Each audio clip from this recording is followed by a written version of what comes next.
So ఈ gamma కెమెరాలో ఎన్ని రకాల స్కాన్స్ ఉంటాయి? గామా కెమెరా అనే విషయానికి వస్తే అది మనం బాడీలో ఏదైనా అవయవం సరిగ్గా పనిచేస్తుందో లేదో తెలుసుకోవడానికి వాడతాం.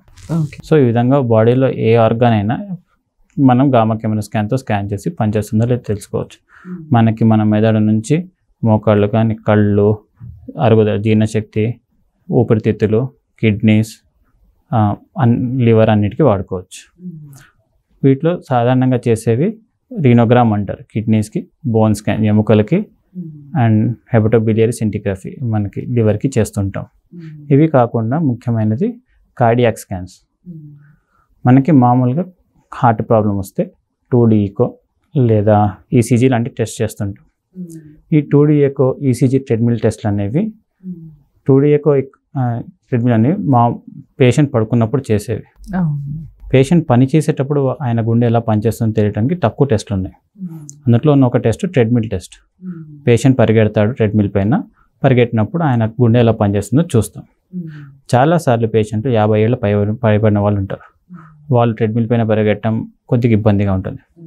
అట్లాంటి వాళ్ళకి మేము ఏం చేస్తామంటే మేమే ఒక ఇంజెక్షన్ ఇచ్చి హార్ట్ పనితనాన్ని టెస్ట్ చేస్తాం. ఆ ఇంజెక్షన్ అనేది మనకు పేషెంట్ పరిగెడితే ఎట్లాంటి ఎఫెక్ట్ వస్తుందో అదే ఎఫెక్ట్ని క్రియేట్ చేస్తుంది. ఆ విధంగా మనం గుండెకి సంబంధించిన టెస్ట్లు కూడా చేస్తూ ఉంటాం గామా కెమెరాతో. కిడ్నీ సమస్య వచ్చిన వాళ్ళు మొదటి నొప్పితో కానీ లేదా సీరం క్రియాటినిన్ రక్త పరీక్ష ఉంటుంది. ఆ రక్త పరీక్షలో వాల్యూస్ ఎక్కువ ఉంటాం కానీ వస్తుంటారు. వాళ్ళకి ఫస్ట్ అల్ట్రాసౌండ్ స్కాన్లో కిడ్నీ ఎలా ఉంది, వాపు ఉందా లేదా పెద్దగా ఉందా, చిన్నగా ఉందా అని చూస్తుంటాం. అవి ఎలా పనిచేస్తున్నాయని తెలుసుకోవడానికి గామా కెమెరా స్కాన్ చేస్తాం. దీనికి మనం ఒక రేడియోధార్మిక పదార్థం 9nm టెక్నీషియం DTP అంటాం. అది ఇంజెక్ట్ చేసి అది 2 కిడ్నీలకి సమానంగా వెళ్తుంది. వెళ్ళిన తర్వాత మళ్ళీ యూరిన్ రూపంలో బయటకు వచ్చేస్తుంది. ఈ మొత్తం ప్రక్రియలో ఎక్కడైనా ఇబ్బంది ఉందా, 2 కిడ్నీలకు సమానంగా వెళ్తుందా లేదా యూరిన్ సరిగ్గా ఫామ్ అవుతుందా లేదా, బయటకు వస్తుందా లేదా, ఇక్కడ వీటిలో ఏ ఇబ్బంది ఉన్నా కూడా మనకు కనిపిస్తుంది. ఇది అల్ట్రాసౌండ్లో కనిపిస్తుందా అంటే కనిపించదండి. అల్ట్రాసౌండ్లో అవి ఉన్నాయో లేవో తెలుస్తుంది, కానీ అవి ఎలా పనిచేస్తున్నాయని తెలియడానికి మనకి గామా కెమెరా స్కాన్ ఒకటే మనకున్న సమాధానం. సో ఈ విధంగా కిడ్నీ పనితనం ఏమైనా తగ్గినా కానీ లేదా ఆ యూరిన్కి ఏ మూత్రానికి ఏమైనా అడ్డు ఉన్నా కానీ వాళ్ళు సర్జరీ చేయటం కానీ దాని తగ్గట్టు మందులు పెట్టడం కానీ ట్రీట్మెంట్ చేస్తుంటారు. ఇలా సర్జరీ చేశాక మళ్ళీ అది క్లియర్ అయిందో లేదో తెలుసుకోవడానికి కూడా మళ్ళీ స్కాన్ రిపీట్ చేస్తాం ఒక 3 నెలల తర్వాత. ఇది ఒకటి. ఇంకో విషయం ఏంటంటే ఇదే కిడ్నీలకి ఇన్ఫెక్షన్లు వస్తాయి చాలాసార్లు. షుగర్ పేషెంట్లో కానీ చిన్నపిల్లల్లో కానీ ఇలా ఇన్ఫెక్షన్ వచ్చినప్పుడు కూడా మన కిడ్నీ పనితనం మారే అవకాశం ఉంది. అప్పుడు కూడా మనం DTPS స్కాన్ కానీ ఇంకో స్కాన్ ఉంటుంది DMSA స్కాన్ అని, అవి చెక్ చేసి కిడ్నీ ఎలా పనిచేస్తుంది, ఇన్ఫెక్షన్ ఎంత సివియర్గా ఉంది పేషెంట్లో, ఇట్లాంటివి తెలుసుకోవచ్చు. సార్ ఇప్పుడు అణు పదార్థాలతో అసలు ట్రీట్మెంట్ అనగానే భయపడుతూ ఉంటారు, అండ్ దాని ఎఫెక్ట్ కూడా ఉంటుంది అంటారు. అవునండి. సో చాలామందికి ఏంటంటే మళ్ళీ చేసుకోవాలన్నా కూడా అదొక డౌట్ అనమాట. రిపీటెడ్గా చేస్తే మాకు హెల్త్ స్పాయిల్ అవుతుందేమో అని అంటూ ఉంటారు. మళ్ళీ చేసే ఒక్కొక్కసారి తప్పదు, మళ్ళీ చేయాల్సి వస్తుంది. సో రిపీటెడ్ స్కాన్స్ వల్ల కూడా ఏమైనా ప్రాబ్లం అవుతుందా? లేదండి.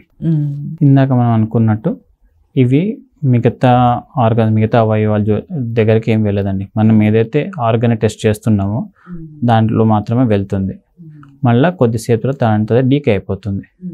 సో ఇప్పుడు గామా కెమెరాలో మనం వాడే స్కాన్స్ కానీ మనం వాడే టెక్నీషియం అనే అణు పదార్థం అది 24 hours తర్వాత బాడీలో ఉండదండి. సో మనకి ఇంజెక్ట్ చేసాక కూడా మన పని 24 hours తర్వాత అయిపోతుంది. అండ్ రేడియేషన్ వస్తుంది దాని నుంచి. ఆ రేడియేషన్లో మనకేమన్నా ప్రాబ్లం అవుతుందా అంటే చాలా తక్కువ మొత్తంలో రేడియేషన్ ఉంటుందండి. మనకి బయట యాంటీనాస్, ఎక్స్రేస్ నుంచి వచ్చే రేడియేషన్ కంటే కూడా తక్కువ అది.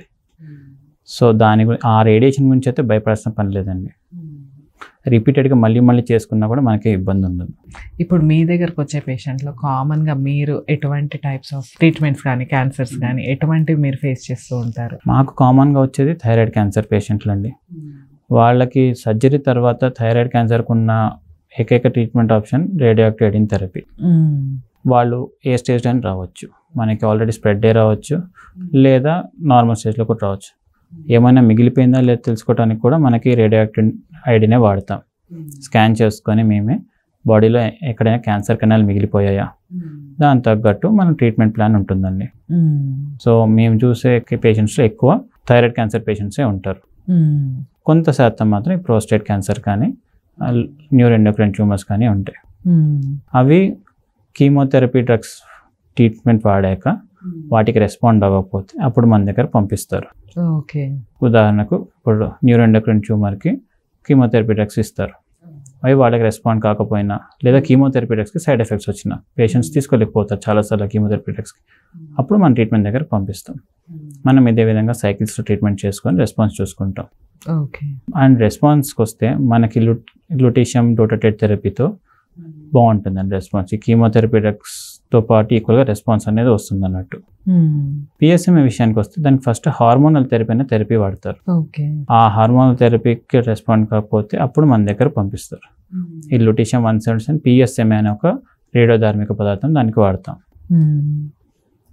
అది ఇచ్చాక చాలాసార్లు మనకి ప్రోస్టేట్ క్యాన్సర్ పేషెంట్లు అనేవాళ్ళు అడ్వాన్స్ స్టేజ్లో వస్తుంటారు మన దగ్గరికి. ఆల్రెడీ బోన్స్కి అవన్నీ స్ప్రెడ్ అయ్యాక, సో రకరకాల సిమ్టమ్స్ ఉంటాయి వాళ్ళకి స్ప్రెడ్ అయ్యాక. నొప్పులు ఉండొచ్చు, లేదా బోన్ ఫ్రాక్చర్స్ అవి ఉండొచ్చు. మన ట్రీట్మెంట్ వల్ల ఏమో జబ్బుని కంట్రోల్ చేయడం కన్నా ఫస్ట్ వాళ్ళకి ఆ నొప్పులు లేదా బాధ నుంచి కంట్రోల్ చేయటం. సో దానికోసం కూడా లుటీషియం థెరపీ అనేది బాగా ఉపయోగపడుతుందండి. ఈ మూడు కాకుండా ఇందాక మేము చెప్పినట్టు ఎముకలకి క్యాన్సర్ స్ప్రెడ్ అయితే ఆ నొప్పులు తగ్గించడానికి కూడా పేషెంట్స్ వస్తుంటారండి. దానికోసం కొన్ని రకాల రేడియోధార్మిక పదార్థాలు ఉంటాయి. ఫాస్ఫరస్ అంటారు, స్ట్రాన్షియం అంటారు, సమేరియం అంటారు. ఇవి ఇచ్చేసి ఆ నొప్పిని తగ్గిస్తాం. ఇవి మామూలుగా 6 నెలలకు ఒక ఇంజెక్షన్ తీసుకుంటే సరిపోతుందండి. అలా ట్రీట్మెంట్లో భాగంగా ప్రతి 6 నెలలకు ఒకసారి ఒక ఇంజెక్షన్ ఇస్తూ ఉంటాం నొప్పి తగ్గించడానికి. ఈ పేషెంట్లందరూ చాలాసార్లు నొప్పి తగ్గించుకోవడానికి చాలా రకాల టాబ్లెట్స్ వాడుతుంటారు. ఆ టాబ్లెట్స్ నొప్పి కన్నా ఆ టాబ్లెట్స్ వచ్చే సైడ్ ఎఫెక్ట్స్ ఎక్కువ ఇబ్బంది పడుతుంటారు. ఎందుకంటే ఈ టాబ్లెట్స్ను ఎక్కువ కాలం వాడలేం. అట్లాంటి విషయంలో కూడా మనం ఈ రేడియోధార్మిక పదార్థాలతో నొప్పిని అనేది తగ్గించవచ్చు. సో దీంట్లో సైడ్ ఎఫెక్ట్స్ ఏమీ లేవన్నారు, రెస్పాన్స్ కూడా బాగుంటుందన్నారు. సక్సెస్ రేట్ ఎలా ఉంది సార్ దీని ఆఫ్టర్ ట్రీట్మెంట్? ఇప్పుడు అయోడిన్ విషయానికి వస్తే, థైరాయిడ్ క్యాన్సర్ విషయానికి వస్తే మనకి రెస్పాన్స్ రేట్ సుమారు 90% దాకా ఉంటాయండి. సో 100లో 90 మందికి ఒక డోస్తోనే మనకి కంప్లీట్ రెస్పాన్స్ వచ్చేస్తుంది. తర్వాత వాళ్ళ జీవితాంతం థైరాయిడ్ టాబ్లెట్లు వాడుకుంటూ చెకప్కి వస్తూ ఉంటారు. మిగిలిన 10%లో ఒక 5గురికి ఇంకో 2వ డోస్ కానీ 3వ డోస్ కానీ అవసరం పడుతుంది. ఒక 5% మంది మనకి రెస్పాండ్ అవ్వకపోవచ్చు మన ట్రీట్మెంట్కి. అప్పుడు వాళ్ళని వేరే కీమోథెరపీ ట్రీట్మెంట్కి పంపిస్తాం. ఈ న్యూరోఎండోక్రైన్ ప్రోస్టేట్ విషయానికి వస్తే మనకి రెస్పాన్స్ రేట్స్ థైరాయిడ్ క్యాన్సర్ ఉన్నంత ఉండకపోయినా దగ్గర 50% రెస్పాన్స్ రేట్స్ ఉంటాయండి. ఈ 6 సైకిల్స్ అయిపోయేసరికి సగం మందిలో మనకి ట్రీట్మెంట్ డిసీజ్ అనేది కంట్రోల్లోకి వస్తుంది. అలా చాలా ఏళ్ళు మనం జీవితాంతం వాళ్ళకి ఇబ్బంది లేకుండా ఉండొచ్చు. మిగతా 50% మందిలో మనకి రెస్పాన్స్ రాకపోవచ్చు.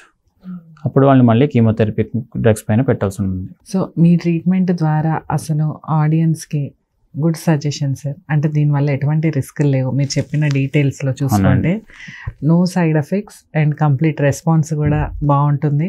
At the same time success rate కూడా ఎక్కువగా ఉంది. కానీ చాలామందికి భయంతో ఆ ట్రీట్మెంట్కి రాకనో మళ్ళీ దాన్ని ఇంకా స్టేజ్ 1లో ఉన్నదాన్ని 4 దాకా తెచ్చుకోవడము, లేకపోతే వేరే ట్రీట్మెంట్స్కి వెళ్ళడము, ఆల్టర్నేటివ్ ట్రీట్మెంట్స్కి ఇట్లాంటివి చేస్తూ ఉంటారు. సో ఫైనల్గా మీ సజెషన్స్ ఆడియన్స్కి? రేడియో ఐసోటోప్ థెరపీ అనగానే పేషెంట్లకు ఉండే భయం, ఇది రేడియేషన్, దీనివల్ల మనకు చాలా సైడ్ ఎఫెక్ట్స్ ఉంటాయి, జుట్టు ఊడిపోతుంది, వామిటింగ్స్ అవుతాయి. కానీ ఈ radio iodine therapy radiation therapy లాంటిది కాదండి. దీనివల్ల మీరు అనుకునే ఏ సైడ్ ఎఫెక్ట్స్ ఉండవు. ఇంకొకటి మనకి పేషెంట్ క్యాన్సర్ రెస్పాన్స్ అనేది చాలా బాగుంటుంది.